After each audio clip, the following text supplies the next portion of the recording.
Comenzamos. Muy buenas tardes. ¿Cómo están? ¿Cómo se encuentran? Soy Juan Carlos Barrero. Esto es La Vizcacha Urbana, un nuevo programa en esta oportunidad dedicado enteramente al cine boliviano.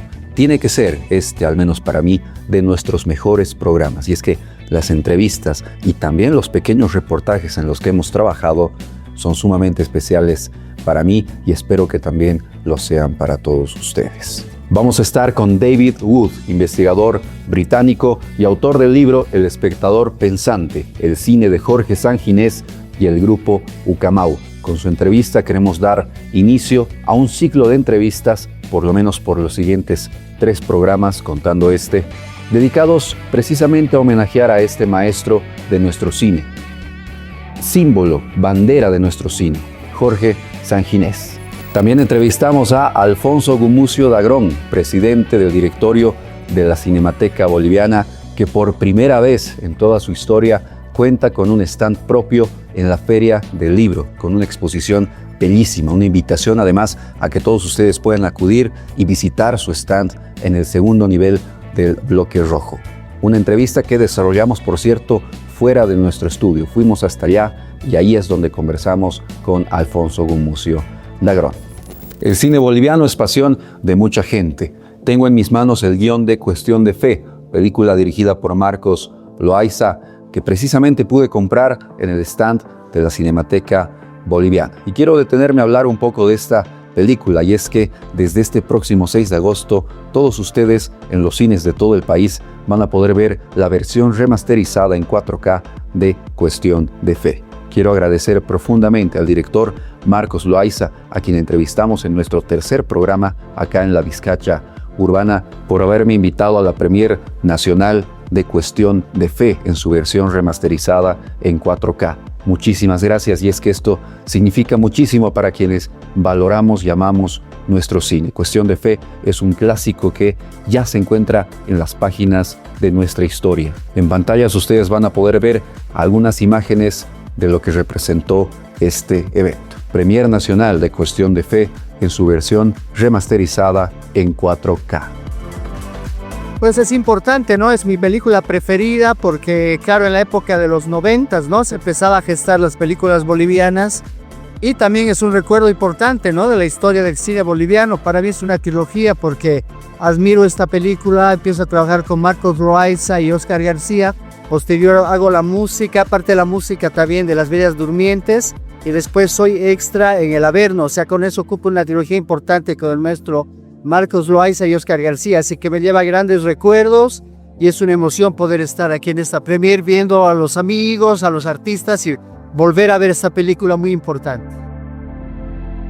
Encantada de volverla a ver porque yo la vi hace 30 años y es maravilloso, pienso yo, que la hayan remasterizado, la hayan subido en la calidad para que se pueda ver en cualquier cine de ahora, y siento que tiene que ver mucha más gente esta película porque es totalmente boliviana, es tan boliviana como nosotros somos, y creo que es además una escuela para todos los que fueron siempre los hacedores del cine, ¿no? Hola, soy Marcos Loaiza, director de Cuestión de Fe. Invito a toda la gente a asistir a todos los cines en Bolivia el 6 de agosto para ver Cuestión de Fe. Se van a divertir. Nuevamente las gracias a Marcos Loaiza, director de Cuestión de Fe, desde este próximo 6 de agosto en los cines de todo el país. La Cinemateca Boliviana está organizando una serie de homenajes a nuestros más insignes cineastas, entre ellos Jorge Sanginés, bandera, ícono de nuestro cine. Es en ese marco que David Wood, investigador británico, visitó nuestro país precisamente para conversar en torno a la obra de Jorge Sanginés y el grupo Ucamau. Nos presenta por primera vez la edición boliviana de su libro publicado en el extranjero hace casi 10 años. Nos cedió unos cuantos minutos de su apretadísima agenda antes de volar nuevamente hacia Inglaterra. A continuación, la entrevista a David Wood.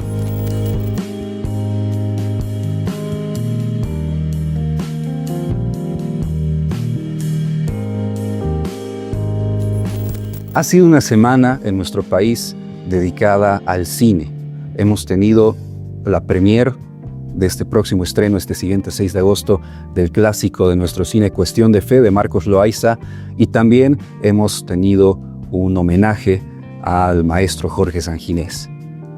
Previamente hemos podido ver en la Cinemateca Boliviana los primeros cortos de Jorge Sanginés y posteriormente hemos podido disfrutar de este homenaje. Hemos contado con la presencia del maestro Sanginés allá en una de las salas de la Cinemateca y hemos contado también con los comentarios de un invitado internacional, un invitado que ha publicado hace algunos años, hace aproximadamente unos 10 años, una edición en torno precisamente a la obra de Jorge Sanginés. Él es doctor en estudios culturales latinoamericanos por el King's College, Universidad de Londres, y es profesor investigador del Instituto de Investigaciones Estéticas de la Universidad Nacional Autónoma de México. Nos está visitando. Él se encuentra en Bolivia. Hoy, a momento de grabar esta entrevista, se retira. Es por eso que le agradecemos muchísimo su tiempo. Me encuentro con el doctor David Wood. ¿Cómo se encuentra? Doctor, bienvenido. ¿Qué tal, Juan Carlos? Mucho gusto, gracias. ¿Cómo está pasando acá en nuestro país, en Bolivia? Muy bien, muy rico como siempre, muchas gracias. Hemos podido contar con su presencia en el homenaje al maestro Jorge Sanginés, también con sus comentarios en la proyección de estos cortos, y me gustaría directamente iniciar con la siguiente pregunta. ¿Cuál es su película favorita de Jorge Sanginés? Qué desafío. ¿Cuál es mi película favorita? Creo que tengo muchas películas favoritas. Creo que la respuesta, digamos, más evidente quizás sería Ucamau, que es... creo que fue la primera película que vi del grupo, hace muchos años, haciendo investigación sobre otras cosas, y vi esa película porque me parece una obra extraordinariamente profunda y sencilla al mismo tiempo, que plasma una problemática política, ideológica, social, cultural en unos términos muy duros, muy comprensibles, muy profundos, con una belleza extraordinaria que era insólita también en Bolivia en ese momento. Se había hecho, evidentemente, mucho cine en Bolivia previamente, pero la forma, la plástica de esa película me parece extraordinaria. Es una película que, como dijimos anoche en el homenaje a Jorge Sanginés, tiene 60 años. Es el año 1966. Y es una película que, digamos, que entra plenamente en el estilo del cine de arte internacional, quizás en ese momento, pero es muy boliviana al mismo tiempo. El hecho que esté hablado en aymara, que pueda hablar, que pudiera dirigirse de una forma tan profunda a personas en Bolivia que no necesariamente tuvieran acceso a la cultura cinematográfica internacional, pero al mismo tiempo que hablaba a los círculos internacionales, a los críticos internacionales, me parece extraordinaria. Pero bueno, esa es una posible respuesta entre muchas, pero digamos que quizás es la que tengo más grabado aquí en el corazón. Ahora, usted me corregirá, pero tengo entendido que su primer acercamiento a nuestro cine se dio precisamente cuando usted redactaba su tesis doctoral. Así es. ¿Qué lo llevó o qué le llamó la atención de nuestro cine dentro de la riqueza que significa el cine latinoamericano? ¿Qué en particular del boliviano le llamó la atención? Bueno, yo llegué a enfocar mi mirada sobre el cine boliviano, curiosamente, no a través de Bolivia, bueno, a través de, por un lado, haber estado en Bolivia previamente, de estudiante, viajando. Me impactó mucho el país, con una mirada externa, ¿no? O sea, yo vi la primera vez que estuve en Bolivia fue el siglo pasado, como me gusta decir, a finales de los años 90, de mochilero. O sea, vine así como de paseo. Y me impactó mucho los paisajes andinos, la gente, la comida, no sé, la vida en la calle, los olores, o sea, muchas cosas, ¿no? Me impactaron mucho, pero yo estudiaba español en ese momento en la universidad y pues tenía una mirada pues de cierta manera exótica, ¿no? Como es la mirada con la cual venimos muchos extranjeros a este país. Y no había visto nada de cine boliviano en ese momento, pero unos años después pues, pude conocer algunas películas de San Ginés y del Grupo Camau a través de emisiones de televisión que se había hecho de las películas, porque en los años 80 el Canal 4 británico, que es una televisora británica, coprodujo una de las películas de San Ginés, La Nación Clandestina.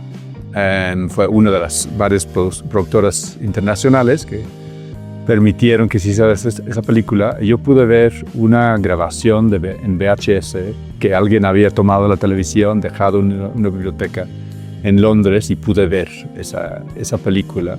Y también emitieron otras películas, creo que Yaguar Malcu también, y me parecieron muy impactantes como películas. Yo en ese momento también estaba estudiando el cine colombiano. Mi tesis doctoral fue un estudio comparativo entre el trabajo del Grupo Camau y el trabajo de un grupo colombiano dirigido por Marta Rodríguez, que es una documentalista colombiana que hacía y sigue haciendo películas también. Ella es de la misma edad que Jorge Sanginés, más o menos, y también hace películas documentales en comunidades indígenas en Colombia.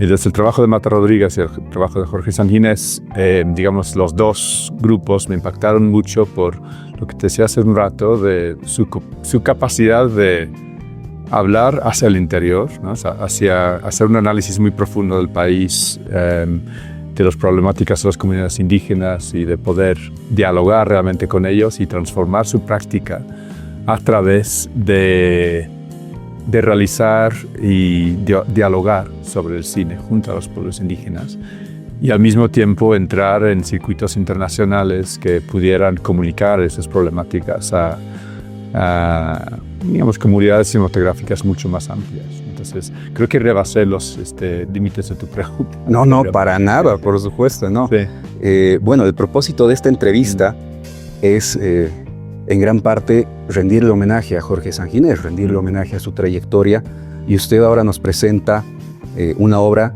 la edición boliviana de una obra que hace aproximadamente 10 años usted ya nos presentaba, y yo les comento a todos ustedes, el mayor referente del cine boliviano, el maestro Jorge Sanginés, se refiere a esta obra como el mejor libro escrito sobre cine boliviano. Esas fueron textualmente las palabras que utilizaba en el homenaje, no es ninguna mentira lo que estoy diciendo. Y coméntenos un poco, para quienes estamos interesados en conocer y ahora por fin tener acceso a una edición boliviana, ¿qué nos trae esta obra, El espectador pensante, el cine de Jorge Sanginés y el Grupo Ucamau, que precisamente se desprende de su tesis doctoral? Así es. Bueno, en primer lugar, me da un poco de pudor el comentario del maestro Sanginés sobre mi obra. Me da mucho gusto y estoy muy agradecido por su comentario.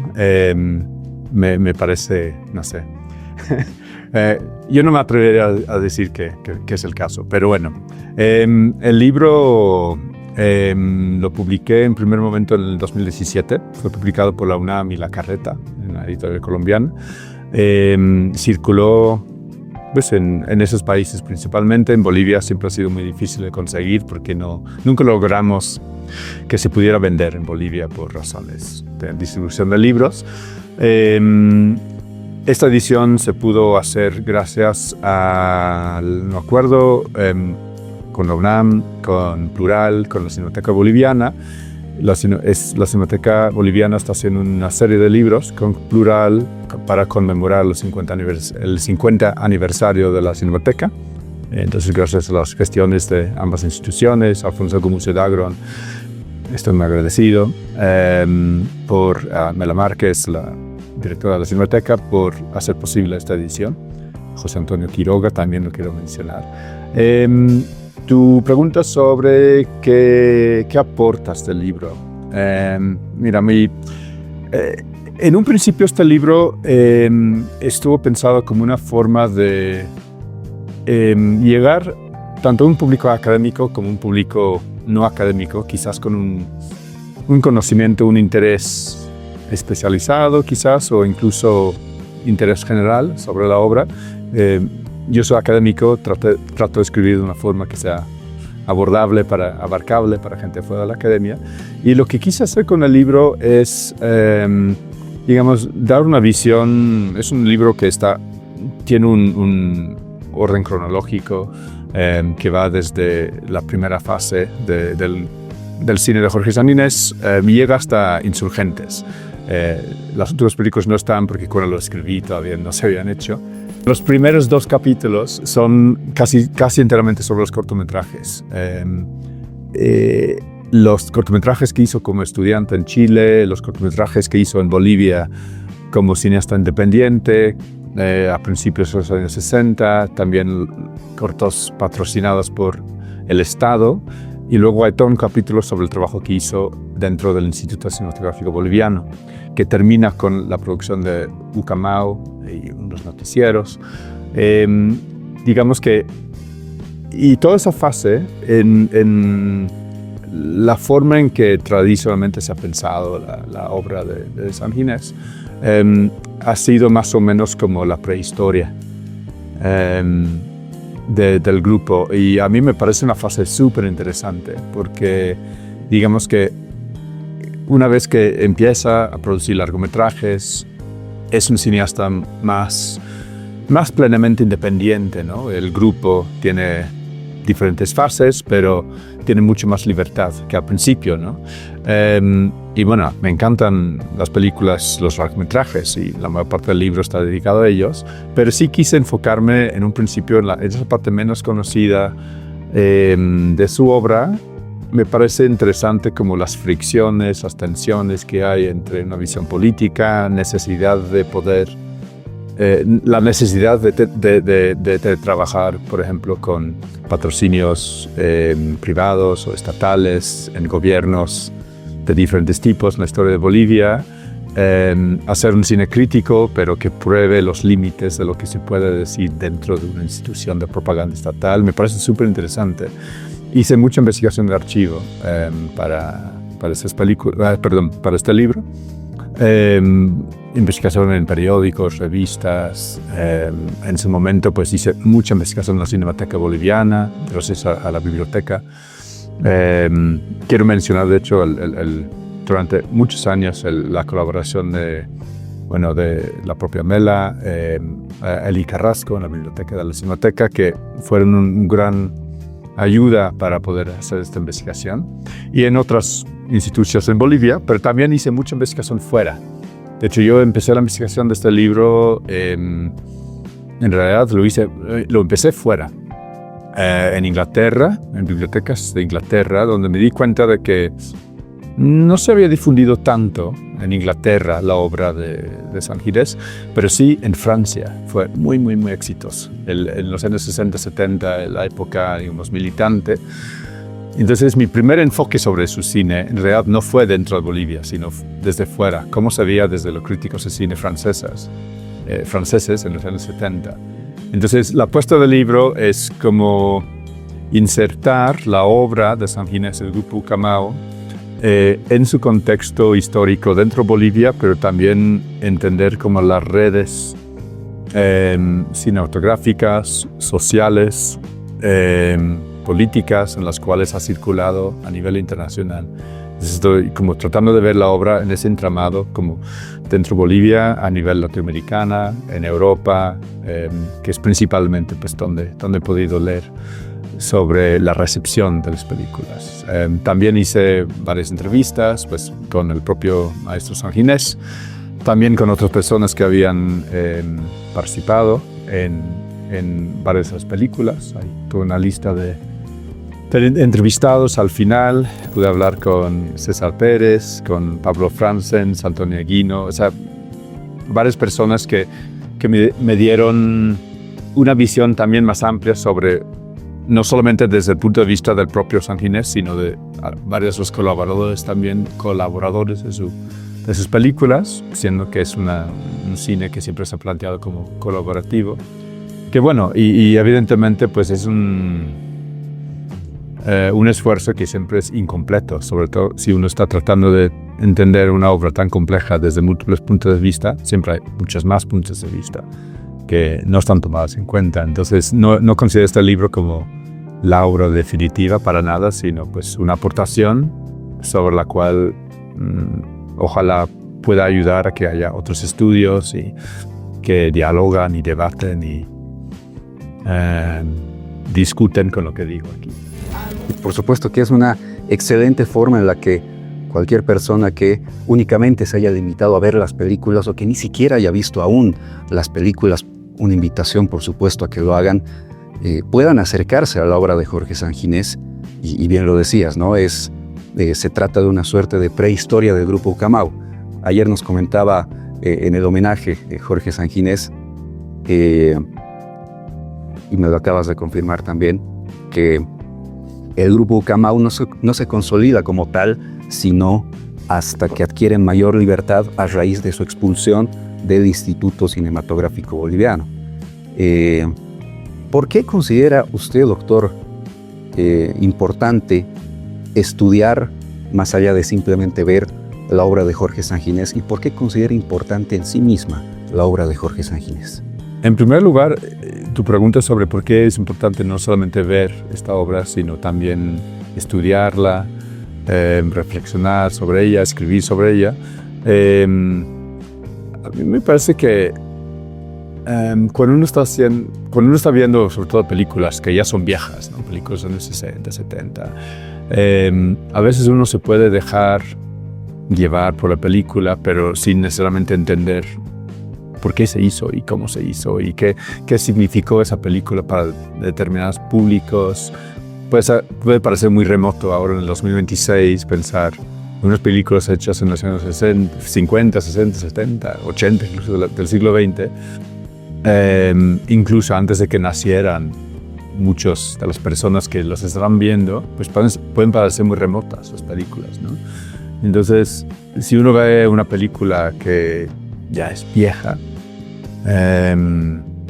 pues es una experiencia bonita, y la película habla por sí misma muchas veces, pero creo que estudiarla pues, y leer sobre ella te permite ir un paso más adelante, ¿no? Para entenderla con más profundidad, ¿no? En el mismo sentido que si tú ves una película que se hace este año, tú inmediatamente pues, no ves solamente la película, sino que tú entiendes en qué contexto se hace la película, se difunde la película porque tú lo vives en este momento, ¿no?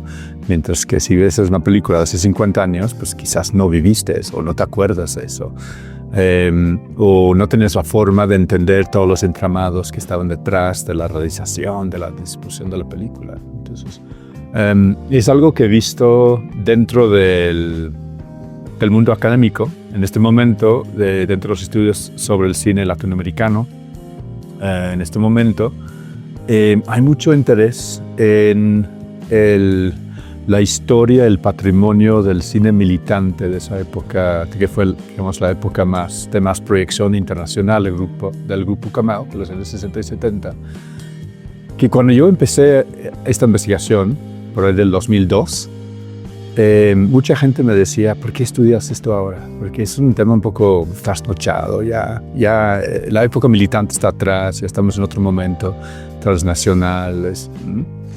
Yo me empeñé en la investigación porque me pareció un cine muy interesante, y ahora en los últimos quizás 10, 15 años ha habido una suerte de renovado interés, sobre todo de parte de jóvenes estudiosos del cine latinoamericano, más jóvenes que yo, que tiene un interés en volver a valorar un cine que es de una época muy ajena a ellos. Bueno, a nosotros, yo me incluyo, porque yo también nací en el 76, o sea, yo no viví ese momento, ¿no? Pero sobre todo hay gente que ahora tiene 20 y tantos o 30 y tantos años, que están viendo este cine y tienen un deseo que reconocen lo impactante que es ese cine, ¿no? Y que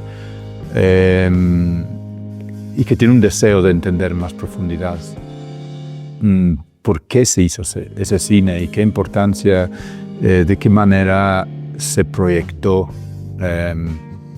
entre tantos públicos distintos. Y luego la otra parte pues es si uno ve las películas, las últimas películas de Sanginés, Los viejos soldados, Juana Azurduy, las otras películas, pues creo que si uno puede entender esas películas sobre la historia de Bolivia, que son como nuevas narraciones en torno a cómo se puede entender la historia de Bolivia, creo que si uno tiene una visión de conjunto sobre de dónde vino ese cine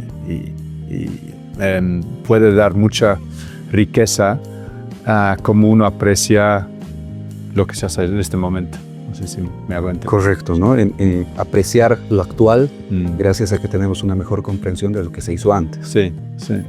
Pero el homenaje a Jorge Sanginés todavía continúa, y esto de la mano de la Cinemateca Boliviana, y es que tenemos un ciclo de proyecciones ahí, ¿correcto? Así es, sí.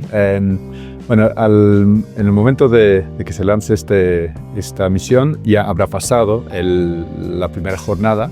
Va a haber 4 jornadas de películas, cada una compuesta de dos películas. Van a ser 8 películas en total. Y el jueves pasado fue la primera sesión, pero se va a poder ver un ciclo de 8 películas del cine de Jorge Sanginés, el grupo Ucamau, y entre lo más viejo, Ucamau, lo más nuevo, Los viejos soldados, y varias películas en medio. Entonces invito también a todas las personas que estén viendo este programa que se acerquen a la programación de la Cinemateca Boliviana y que tengan la oportunidad de ver en pantalla grande muchas de las películas muy importantes de este grupo. Me gustaría culminar con quizá lo más importante.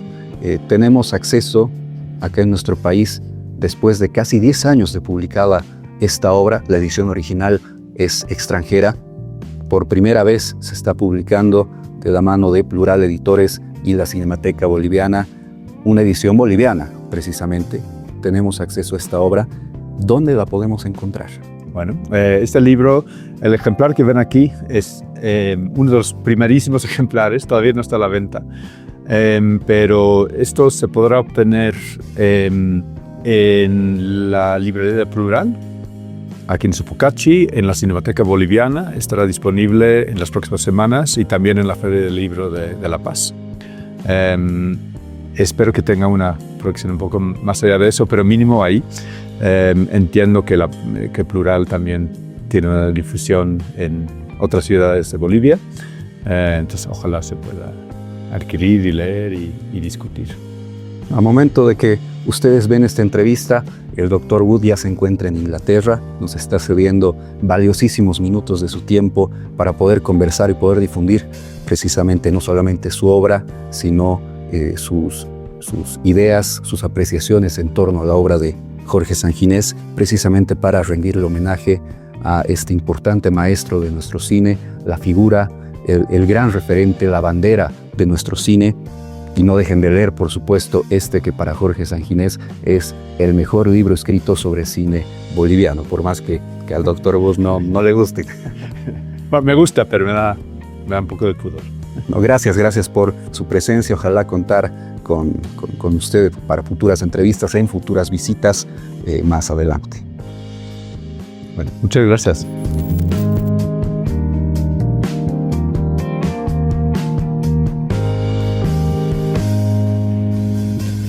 $50 años no es poco tiempo, y es el tiempo que lleva en funcionamiento la Cinemateca Boliviana, aquella iniciativa que impulsaran figuras como Carlos Mesa, Pedro Sus, Amalia de Gallardo, Mario Mercado, en fin, otros personajes que impulsaron lo que hoy representa para todos nosotros la Cinemateca Boliviana. Vamos a conversar con Alfonso Gumucio Dagrón, presidente del directorio de la Cinemateca Boliviana. La Cinemateca, nuestra amada y querida Cinemateca, está de aniversario, nada más, nada menos, 50 años al servicio de nuestra población, en el resguardo de las imágenes en movimiento. Me encuentro con el presidente del directorio de la Cinemateca Boliviana, escritor además, cineasta, Alfonso Gumucio Dagrón. ¿Cómo se encuentra? Muy buenas noches. Muchísimas gracias por cubrir todo este evento que para nosotros es muy importante. A usted las gracias por el espacio, por la entrevista. Hoy nos encontramos fuera del estudio, la primera entrevista que nosotros desarrollamos fuera del estudio, justamente acá en la Feria del Libro, un evento sumamente trascendental para todos los paceños. Coméntenos, me gustaría iniciar con esta pregunta. Mucha gente no sabe qué es la Cinemateca, si es una entidad que depende del Estado, una entidad privada, es una fundación. ¿Qué es la Cinemateca? La Cinemateca es una fundación privada, pero en algún momento fue creada como Cinemateca de La Paz por la Alcaldía de La Paz. Esto fue el año 76, o sea, hace 50 años, por una iniciativa del alcalde Mario Mercado. Eran momentos difíciles, era el momento de la dictadura del general Vance, pero Mario Mercado, el alcalde, había estudiado cine y tratándose de una persona de derechas, digamos, lo que en esa época hablábamos todavía de derecha e izquierda, ahora creo que eso ya no tiene mucho sentido, pero en esa época tenía cierto sentido. A pesar de ser él una persona de derecha, era una persona muy progresista, una persona que apoyó mucho la cultura. Y en algún momento que yo escribí un artículo expresando la necesidad de tener un archivo cinematográfico, él me hizo llamar a su despacho y me dijo, ¿qué es esto de un archivo cinematográfico, una filmoteca? Yo le expliqué que sobre todo una cinemateca es un archivo, no son salas de cine, también son salas de cine, pero sobre todo es un lugar donde se preserva la memoria fílmica de un país. Eso fue al principio y efectivamente 9 meses después o 10 meses después, él creó la Cinemateca de La Paz, ¿no? Y esa Cinemateca de La Paz era una ordenanza municipal, lo primero. Después una pequeña oficina donde estaba Amalia de Gallardo, Carlos Mesa, Norma Merlo, Pedro Sus, que son los verdaderos constructores de la Cinemateca. Renzo Cota también fue el que dio mucho estímulo para que se cree una cinemateca, porque si vemos algún precedente de la Cinemateca, son los cineclubs, el Cineclub Luminaria, el Cineclub Juvenil, donde pudimos ver las primeras películas europeas, un cine que no se veía en Bolivia, ¿no? Y ahí estaba metido Luis Espinal también, en el Cineclub Luminaria, incluso Marcelo Quiroga Santa Cruz era uno de los animadores. Entonces son recuerdos muy lindos de aquella época, previa a la creación de la Cinemateca. Entonces, para volver, lo que es actualmente la Cinemateca es una fundación privada, sin fines de lucro, que conserva el 80% de todas las películas que se han hecho en Bolivia. Y es por ley el Archivo Nacional, aunque el Estado ya no nos da ni un centavo. Pero por ley somos los depositarios, de alguna manera, de todo el cine boliviano. Por los 50 años de la Cinemateca, esta fundación está organizando una serie de actividades únicas, nunca antes vistas, y entre ellas se encuentra precisamente su participación en la Feria del Libro. Nosotros que seguimos año tras año este tipo de ferias, es la primera vez que podemos ver a la Cinemateca en una Feria del Libro, por lo menos en muchos años, al menos yo nunca pude ver un stand. Es la primera vez. Bueno, ahí, como todo en esta vida, ¿no? Mucho depende también de las relaciones personales y de amistad, ¿no? Pero me parecía que los 30 años de la Feria del Libro y los 50 años de la Cinemateca era la posibilidad de una sinergia muy grande, ¿no? Porque cine y literatura están íntimamente ligados. Esta vez, Carlos Osterman, que es el presidente de la Cámara del Libro de La Paz, es alguien que yo conozco hace muchos años, somos del mismo barrio de Obrajes, nos conocemos muchísimo, y empezamos a charlar y dijimos, ¿por qué no hacemos una alianza con motivo de la Feria del Libro y que la Cinemateca tenga un lugar especial por primera vez?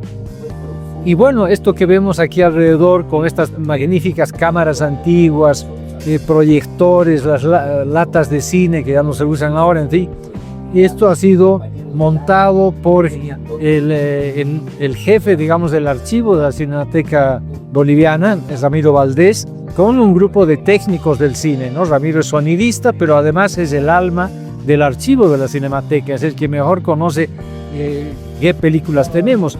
Debo dar un dato ahí. La Cinemateca Boliviana tiene cerca de 8.000 rollos de cine hecho en Bolivia.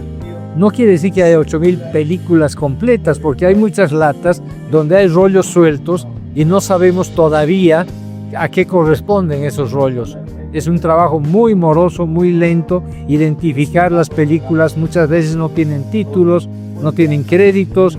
Hay que hacer un trabajo de investigación y lamentablemente en la Cinemateca no hay suficientes recursos como para tener investigadores que, como hay en Europa, que se dedican 2 años a investigar una película, ¿no? Pero bueno, tenemos 8.000 rollos de películas bolivianas y más de 32.000, 33.000 rollos de películas internacionales, incluso algunas muy valiosas. Por ejemplo, tenemos una copia original de La Quimera de Oro de Chaplin en material de nitrato, o sea, inflamable.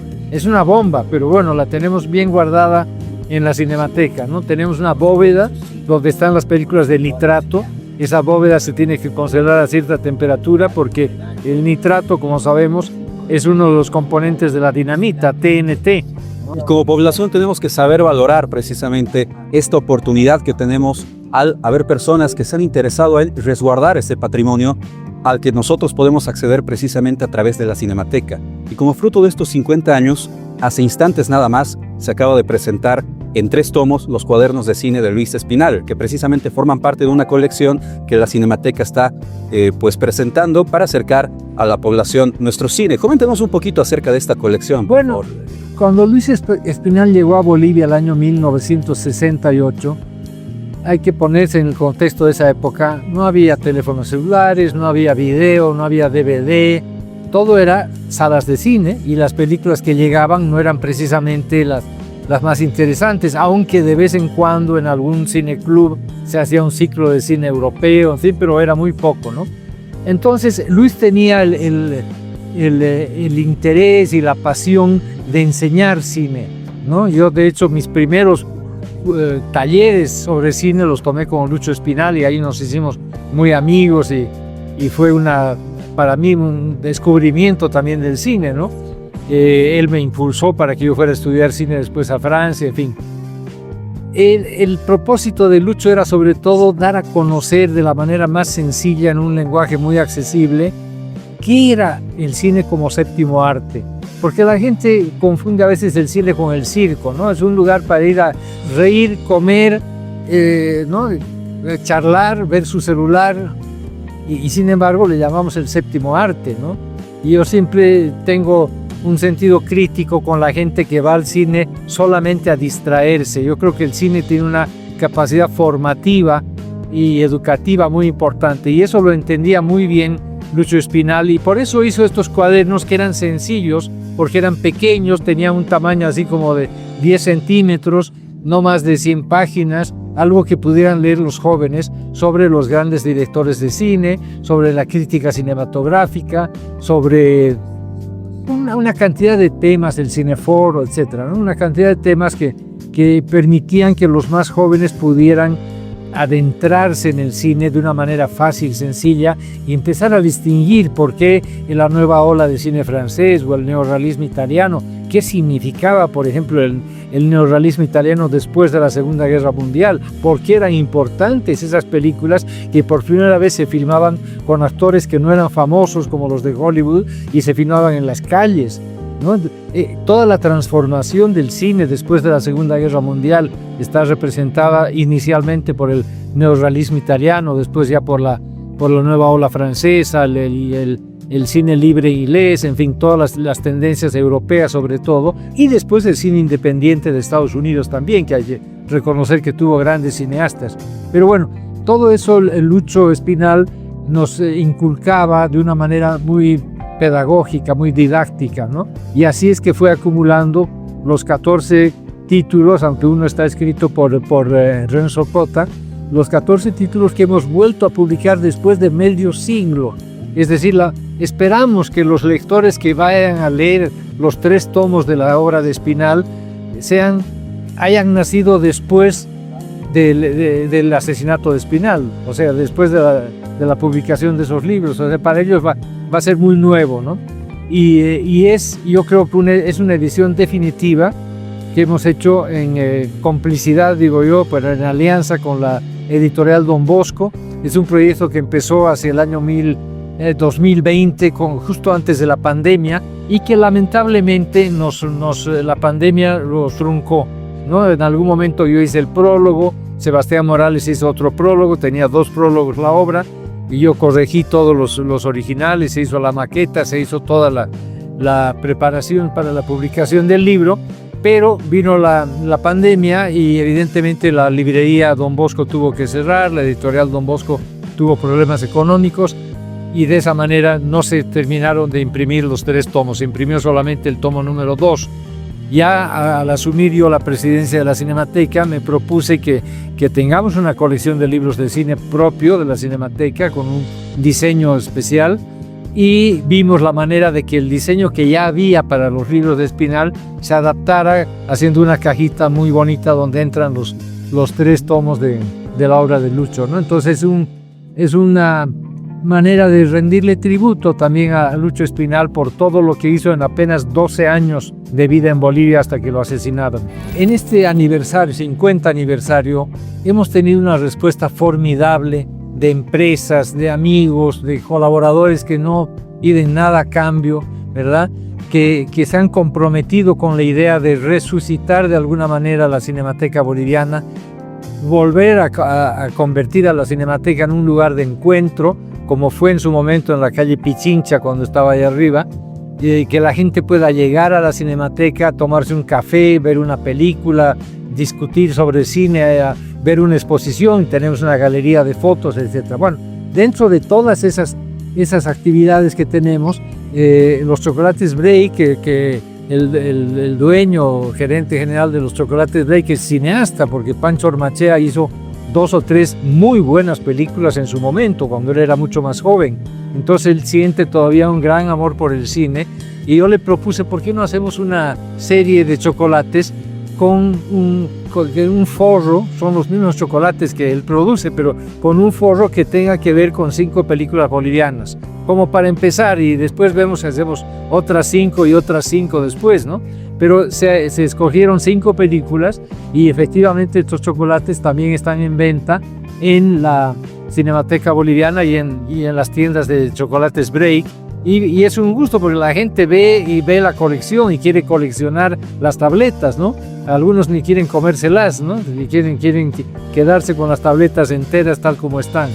Para una actividad interesante que se aproxima es la presentación, lo pude ver en el programa, no conozco más detalles, La historia de la Cinemateca, escrito por Carlos Mesa, tengo entendido. Claro, Carlos Mesa había escrito hace varios años un folleto un poco de formato grande, tamaño carta, con muchas fotos, un poco narrando cuál fue la evolución y la historia de la Cinemateca, ya que él fue, junto a Pedro Sus, uno de los principales constructores de la Cinemateca. Constructor no en el sentido del edificio, sino constructor del concepto de una cinemateca, de un archivo fílmico.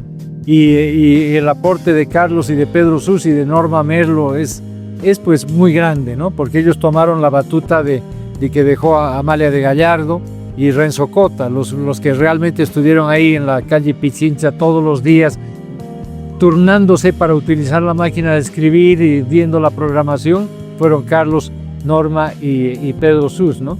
Ahora, Carlos ha hecho una actualización de esa historia con aportes de Mela Márquez, la directora ejecutiva de la Cinemateca Boliviana, y esperamos presentar en los próximos días ese libro también. Se está también realizando una serie de homenajes a los cineastas bolivianos más destacados. Hace unos días comenzaba esta serie con Jorge Sanginés. ¿Qué otros cineastas van a ser homenajeados? Bueno, el plan que yo me he hecho, que ojalá podamos cumplirlo, es empezar desde el inicio del cine boliviano. Es decir, con homenajes, un homenaje, por ejemplo, a Pedro Zambarino, a Luis Castillo, otro homenaje a Poznansky, un homenaje, por ejemplo, a José María Velasco Maidana, que por sí solo merece un homenaje, puesto que hizo 2 películas emblemáticas de los años 20, ¿no? La profecía del lago y Guaraguara. Después, ya llegando a la guerra del Chaco, homenajes a Basoberri y a Camacho, que fueron los que hicieron películas sobre la guerra del Chaco, documentales, pero también hicieron Hacia la Gloria, que es una ficción que se hizo antes de que empezó a filmarse, antes de que comience la guerra del Chaco. Ojo, mucha gente cree que eso se hizo durante la guerra del Chaco, después no, se hizo antes de comenzar la propia Guerra del Chaco, o sea que es una película de ficción sobre la guerra visionaria, ¿no? Y además con una trama muy, muy interesante. Después de la Guerra del Chaco ya viene la época de Jorge Ruiz. ¿Cómo no hacerle un homenaje a Jorge Ruiz, que ha hecho más de 70 documentales, ¿verdad? No solamente en Bolivia, también en Ecuador, en Colombia, en Guatemala. Un cineasta pionero en el estilo de utilizar actores naturales en sus películas semidocumentales, digamos, ¿no? Luego, obviamente, el cine de Jorge Sanginés, después de Ruiz y del Instituto Cinematográfico Boliviano, viene Jorge Sanginés, recién llegado de sus estudios en Chile, y con una nueva tónica de un cine mucho más político, mucho más comprometido con la población indígena, un cine en lenguas en aymara y en quechua.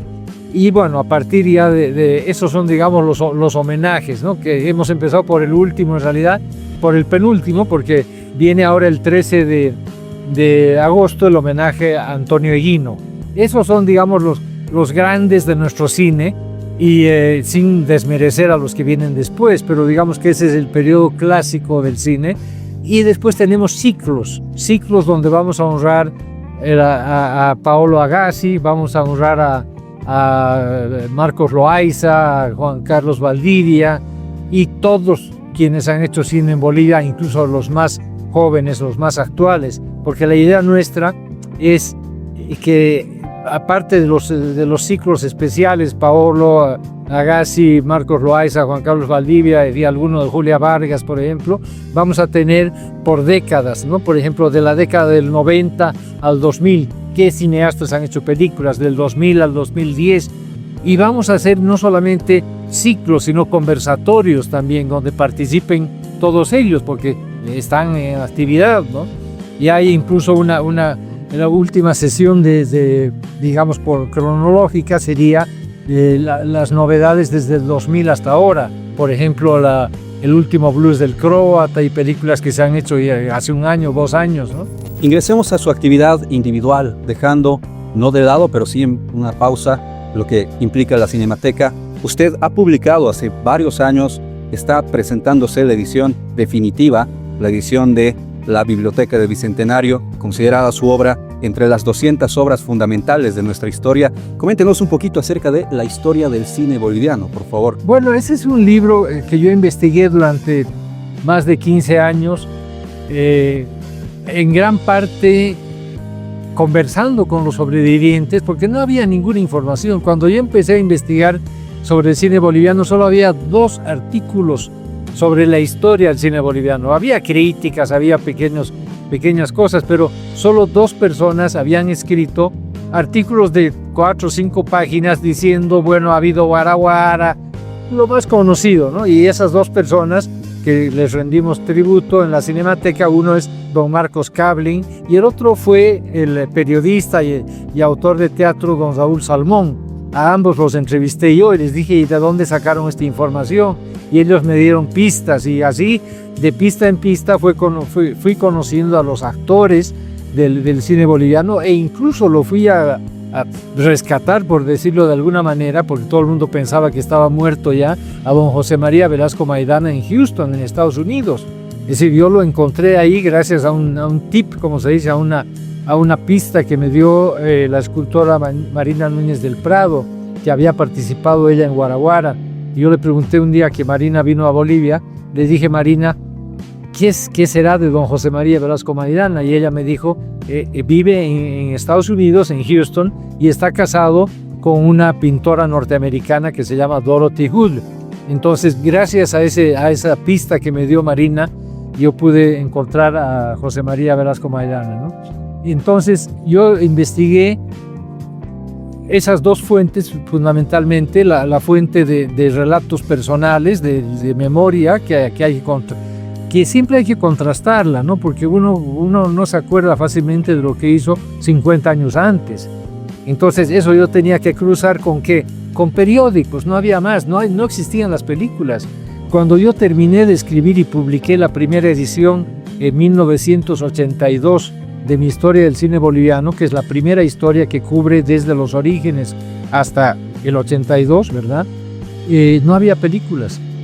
No se conocía dónde estaban las películas. La única que sabía yo que existía era la de Basoberri sobre la guerra del Chaco, porque Basoberri fue mi dentista, el hijo de Basoberri fue mi dentista, y yo más o menos le dije, lo convencí de que no vendiera porque estaba a punto de vender su película a una empresa o a alguien, a una cinemateca o algo así en Estados Unidos.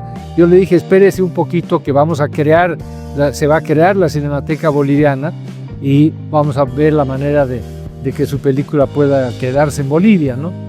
Y así, fue de un cabo, atando cabos, se arma la red y finalmente, después de 12 o 15 años de investigación, me encerré 3 meses y escribí la historia del cine boliviano. Me gustaría culminar con esta pregunta. ¿Qué actividades importantes para que la gente se entere, para que la población pueda antojarse un poquito, vienen acá en la Cinemateca celebrando los 50 años? Bueno, ya no hay periódicos en Bolivia. Antes la programación de la Cinemateca salían los periódicos, ya no hay periódicos impresos. Lo que tienen que hacer quienes están interesados es ir a la Cinemateca. Siempre hay una cartelera interesante. Nosotros tenemos un WhatsApp, tenemos Instagram, tenemos Facebook, tenemos TikTok. Todas esas redes están publicando con 2 o 3 días de anticipación la cartelera, ¿verdad? De manera que la gente puede saber lo que va a pasar mañana, pasado mañana, ¿no? Evidentemente es un aniversario con demasiadas actividades. No siempre podemos decir en octubre va a suceder tal cosa, aunque ya tenemos algunas fechas fijas. Por ejemplo, quiero mencionar que el 19 de agosto, por ejemplo, hay un concierto en el Centro Sinfónico, ¿verdad? De la Orquesta Sinfónica Nacional, un concierto sobre música para cine boliviano, donde el director Daniel Montes, el director de la Orquesta Sinfónica Nacional, ha elegido piezas de compositores como Alberto Villalpando, José María Velasco Maidana, Óscar García, Sergio Prudencio y 2 más que son muy representativos de lo que se ha hecho en música para cine, ¿no? Entonces va a ser un lindo concierto el 19 de agosto. Tenemos ahorita todavía en las galerías de la zona sur de La Paz, en 4 galerías de arte, se nos ocurrió una idea que me pareció muy bonita, y es pedirle a 50 artistas plásticos que piensen o sientan una película boliviana y elaboren una obra, ya sea una obra en tela, en papel, abstracta, figurativa, cerámica, lo que quisieran, pero que el punto de partida fuera una película boliviana. Tuvimos una respuesta inmensa, porque ahora pueden ver las personas que vayan en estos días a la Galería Neo, a la Galería Croma, a la Galería Daniela Mérida y a la Galería Altamira de San Miguel, pueden ver obras que están inspiradas en películas bolivianas. Incluso el día de la inauguración, el 22 de julio, hicimos algo muy bonito, que es una especie de procesión de una galería a otra, con 2 muchachos vestidos de Chaplin y una banda de música con tarca y bombo, ¿no? Para ir inaugurando las 4 exposiciones en las galerías. Juan Carlos, gracias. Yo le agradezco a usted su tiempo, su predisposición. Muchísimas gracias. Muchas gracias. Qué excelente programa. Espero que ustedes lo hayan disfrutado tanto como yo a momento de producirlo. Amemos nuestro cine, valoremos nuestro cine. Tiene muchísimas sorpresas que tenemos que aprender a valorar, a querer, a apropiarnos de él. Esto ha sido por hoy La Vizcacha Urbana. Nos hemos quedado sin tiempo. Soy Juan Carlos Barrero. Nos reencontramos la próxima semana por Amitel TV, canal 5.2, señal abierta. Que estén muy bien.